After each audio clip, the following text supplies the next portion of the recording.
দর্শক, নীলফামারীতে জমজমাট ইফতারের বাজার। হরেক রকম ইফতার সামগ্রী নিয়ে বসেছেন ক্রেতারা। এ নিয়ে নীলফামারী পৌর মার্কেট এলাকা থেকে সরাসরি যুক্ত হচ্ছেন প্রতিনিধি মিল্লাদুর রহমান মামুন।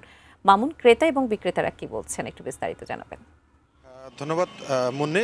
আপনি জানেন যে আজকে পবিত্র রমজানের অষ্টম দিন। আমরা শুরু থেকেই দেখেছি যে নীলফামারী শহরের যে বিভিন্ন পয়েন্ট আছে, চৌরঙ্গি মোড় আছে, বাজার আছে, পৌর মার্কেট সহ বিভিন্ন এলাকায় যারা ব্যবসায়ী আছেন, যারা বিভিন্ন ধরনের ইফতারের সামগ্রী বিক্রি করেন, তারা কিন্তু প্রথম দিন থেকে এরকম বিভিন্ন ধরনের ইফতারির পসরা নিয়ে বসেছে।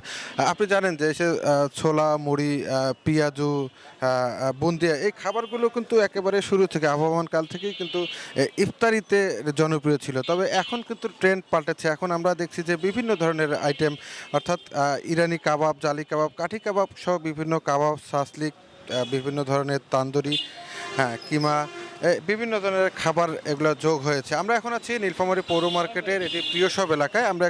আমরা দেখছি যেখানে বিভিন্ন ধরনের খাবার বিক্রি করা হচ্ছে। আমরা একজন বিক্রেতার সাথে কথা বলবো।